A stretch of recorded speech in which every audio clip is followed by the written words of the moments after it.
गौशाला प्रांगण बानसूर में तारीख 21 वार शनिवार माह सितंबर से 30 सितंबर तक भव्य राम कथा का आयोजन किया जा रहा है, जिसमें संध्या जी कथावाचक हैं और 21 तारीख से प्रारंभ होकर यह 29 तारीख तक कथावाचन करेंगी। उसके बाद 30 तारीख को हवन यज्ञ और प्रसादी का वितरण किया जाएगा। इस कार्यक्रम में 21 तारीख को कलश यात्रा निकाली गई थी। उसके बाद रोज़ाना दोपहर 1 बजे से 5 बजे तक कथा का आयोजन किया जाता है। आज तारीख 24 को गिरधारदास गौशाला प्रांगण में श्री राम जन्म का उत्सव भव्य और उल्लास के साथ मनाया जाएगा, जिसमें भगवान राम की जो भी जन्म की बाल गोपाल के समय जन्म के समय जो होने वाले हैं कार्यक्रम आयोजित किए जाएंगे। मंडप को बहुत ही जोर शोर से सजाया गया है। जो कार्यक्रम चालू होंगे 1 बजे से शाम 5 बजे तक रहेंगे। जो भी ही मेरी आवाज़ सुने कृपया ज़्यादा से ज़्यादा संख्या में गौशाला में भगवान राम के जन्मोत्सव को सफल बनाएं, आशीर्वाद प्राप्त करें एवं अपना जीवन धन्य बनाएं। जय गोपाला, जय गौ माता। आज हम गिरधारीदास गौशाला में प्रवेश किया, क्योंकि हमने आदरणीय माननीय सम्माननीय श्री महेश जी शर्मा जी के द्वारा इस गौशाला के बारे में बहुत कुछ सुना, पर कभी कहा जाता है जब तक आंखों से न देखा जाए विश्वास नहीं। और इन्हीं के माध्यम से हम लोग ओरछा मध्य प्रदेश की पावन स्थली श्री राम राजा सरकार की नगरी से आपके बानसूर के पावन स्थली में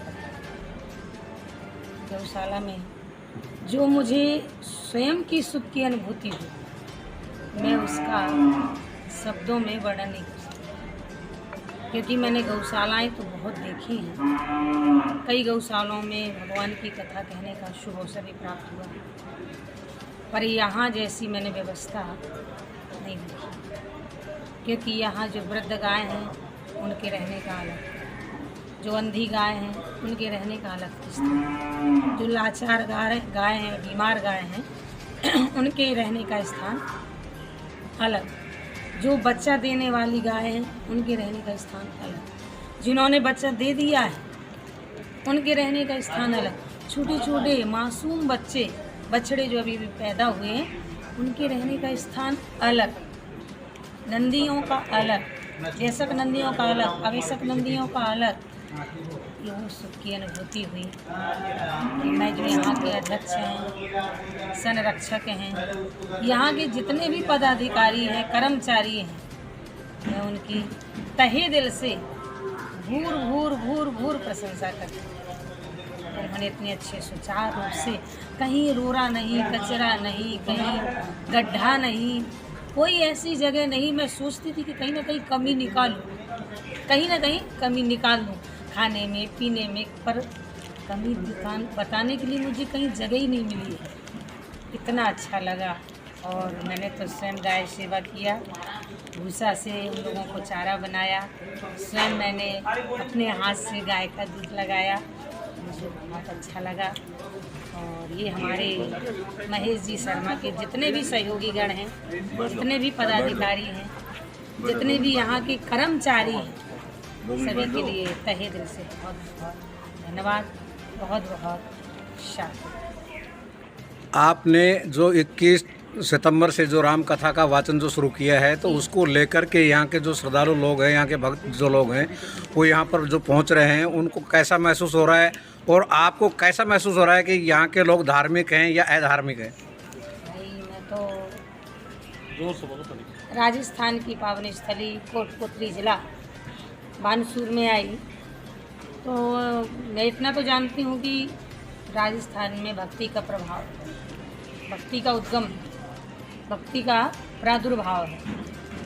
पहले दिन तो भव्य शोभा यात्रा, भव्य मंगल कलश यात्रा हुआ, तो उस दिन तो आप जानते हैं कि लाखों में भीड़ थी।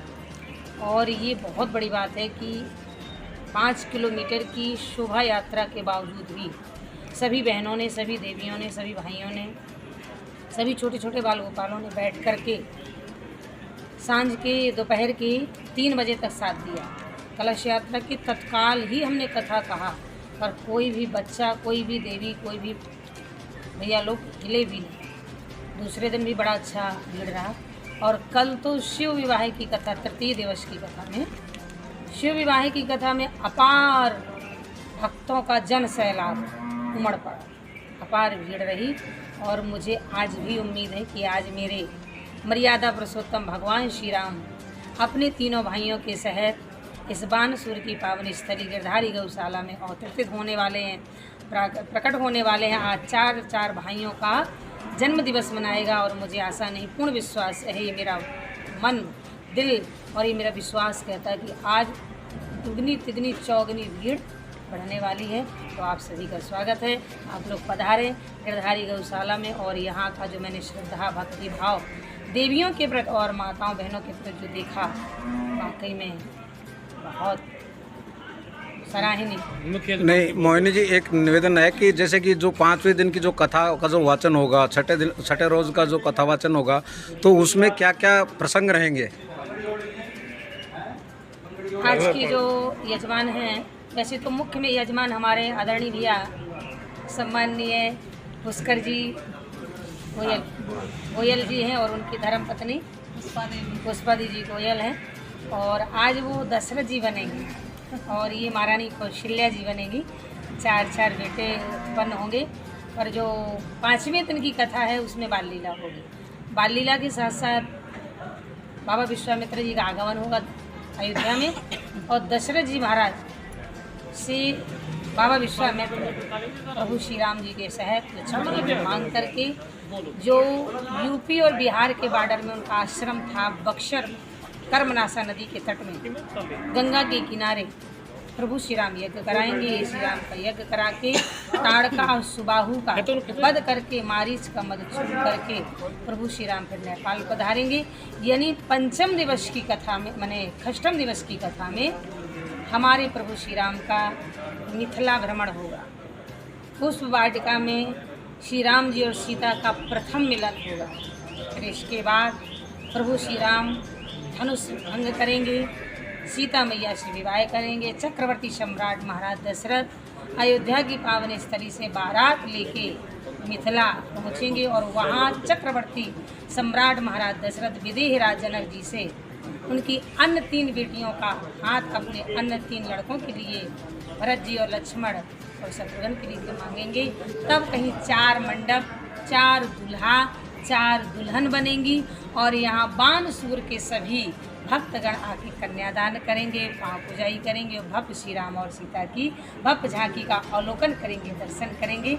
ये 6ठ दिवस की कथा का प्रस्तुति। और 9वें रोज क्या होगा? 9वें रोज प्रभु श्री राम लंका में विजय प्राप्त करके, रावण का वध करके, विभीषण जी को लंका का राज दे करके, पुष्पक विमान में बैठ करके, जगदम्बा परम्बा देवी सीता को साथ लेकर के, अंगद हनुमान सुग्रीव विभीषण जी को लेके, अनुज लक्ष्मण जी को लेकर के उत्तर से महाराज पश्चिम से उत्तर दिशा की ओर जाएंगे, जहां अयोध्या है, जहां उनके अनुज भरत जी नंदीग्राम में 14 वर्ष से बैठे हुए वनवासी भेष में, राम जी तो पिताजी की आज्ञा से बन गए, पर भरत जी महाराज अपने भाई के स्नेह प्रेम के कारण आदर्श को लेते हुए पृथ्वी में भी गड्ढा खोद करके वनवासी भेष जटाजूट बना के प्रभु राम का इंतजार कर रहे हैं। तब राम जी अयोध्या पहुंचेंगे। सारी अयोध्या को देख करके बड़ी खुशी होगी। 14 साल के बाद अयोध्या पुनः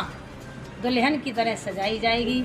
चारों भाई स्नान करेंगे, वस्त्र आभूषण पहनेंगे। जगदम्बा देवी सीता भी बड़ा सुंदर स्नान श्रृंगार करके फिर कहीं राम और सीता का राज तिलक होगा। प्रथम तिलक वशिष्ठ मुनि कीन्हा, पुण्य विप्रन कहूँ आयुष दीन्हा। राम राज बैठे त्रिलोका, हर्षित भय गयो सब सोगा। तिलक होगा, राम राज की स्थापना होगी और यहाँ सभी लोगों को प्रसादी भंडारा वितरण किया।